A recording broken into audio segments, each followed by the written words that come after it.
آخر میں اردو میں بھی معلومات دوں گا، خو پہلا چې تاسو دې ته راځئ نو په پښتو کې تاسو ته دا وایم چې تاسو د مردان نه راځئ نو تختبایی شیرګل اسخاکوټ چې کراس کوئ نو درګۍ ته به راورسئ، او درګۍ ته چې راورسئ نو دلته کې یو غټه دروازه ده، هغې ته ویلی شي باب امن. نو تاسو به دې باب امن ته راورسئ. ګوره دا باب امن دی او دې ته ښه وګورئ، پھر میں اردو میں بھی آپ کو بتاؤں گا. نو تاسو چې دی باب امن ته راورسئ نو دا باب امن به کراس کوي او دا درګۍ سره دی، یعنی د ملکنډ د نه وړاندې دا راځي باب امن په دې لیکلی. نو څنګه چې دا کراس کوي نو د ګس اړخ ته تاسو ګورئ دا ګاډي تاویږي، دې ځای سره به تاسو ګس اړخ ته تاو شئ، مخکې به نه ځئ. صحیح ده، دې ځای سره دا ډاټسن چې راغی دغه اړخ ته به داسې تاو شي. وګوره زه تاو شوم نو داسې به تاو شي نو په دې لاره به مخکې لاړ شي. چې په دې لاړ شي نو دلته کې به یو ورکوټی نهر راځي، همدغه د جبن والا نهر دی. نو تاسو وګوره دا نو دا نهر به کراس کوي او بالکل د نهر سره خوا کې د دې په دې غاړه چې دا کوم سړک تللی دی په دې به تاسو راتاو شي. نو تاسو به نیغ چې دی نو د هغه غر اخرې ته به تاسو ځئ، بس دا لار به ونیسئ. نو دا د جبن ډېر زبردست ښکلی یو تفریحی مقام دی اور دے بارے کے بذب تاست نور معلومات ہم درکوما. اب میں آپ کو اردو میں بتاتا ہوں اور اس طرح کہ جبن جو سیاحتی مقام ہے تو جب آپ مردان کی طرف سے آتے ہیں تو آپ نے تختبائی شیرگڑھ اور اسخاکوٹ کو کراس کر کے جب آپ درگئی پہنچیں گے، درگئی نام اپنے ساتھ یاد رکھیں درگئی. تو جیسے کہ درگئی کا بازار جو ہے آپ کراس کریں گے تو اس باب امن جو کہ ایک بہت بڑا گیٹ تھا اس کو آپ نے کراس کر کے پھر آپ نے تو باب امن کراس کر کے آپ نے دائیں جانب موڑنا ہے اور آگے بڑھنا ہے، اور پھر اس پہ موڑ کے ذرا کچھ قدم آگے جا کے پھر اس پل کو کراس کر کے اس نہر والے پل کو، اور پھر اس نہر کے کنارے والے سڑک پہ اب آپ آگے جائیں گے تو یہ ہے جبن. اور اس کے بارے میں آپ کو مزید معلومات دیتا ہوں. اب یہ میں جس جگہ میں جا رہا ہوں تو یہ میں آپ کو اوپر ملاکنڈ کے ٹاپ سے دکھاتا ہوں کہ یہ کس طرح لگتا ہے.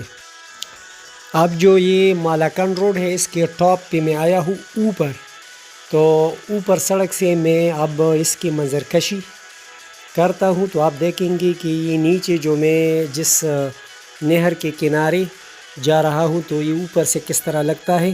تو جب بھی آپ ملاکنڈ کو کراس کرتے ہیں تو آپ کو یہ جبن جو ہے اس طرح لگتا ہے. دیکھیں یہ جو ہے وہ ڈیم والا علاقہ ہے جہاں ڈیم بنا ہوا ہے، وہ میں آپ کو نزدیک سے بھی دکھاؤں گا، لیکن یہ اوپر سے میں ابھی آپ کو دکھا رہا ہوں. یہ پانی ہے ادھر اور یہاں سے پھر اس سے 3 نہریں نکالے گئے ہیں. دیکھیں نا سامنے والا 4 لائن والا ایک نہر ہے، پھر یہ بالکل سیدھا ایک نہر ہے اور ایک اس طرف یہ نہر ہے. تو جس نہر کے کنارے میں جا رہا ہوں تو یہ والا نہر ہے جو آپ کو اس میں پہلے نمبر پہ نظر آ رہی ہے، تو یہ نہر ہے.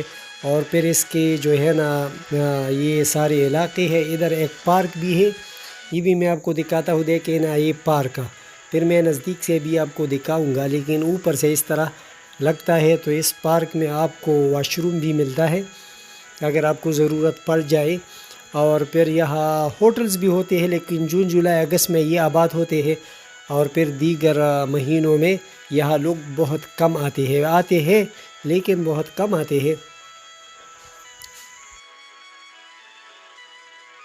اس کو معلوم کرنے کے لیے کہ یہ پانی کہاں سے داخل ہو کے پہاڑ کے نیچے سے نکل آتا ہے، تو میں بٹخیلا چلا گیا. تو بٹخیلا میں جو دریائے سوات ہے وہاں سے ایک نہر نکالی گئی ہے، اور پھر پہاڑ میں سرنگ کود کے وہاں سے یہ اس مقام پہ میں کھڑا ہوں.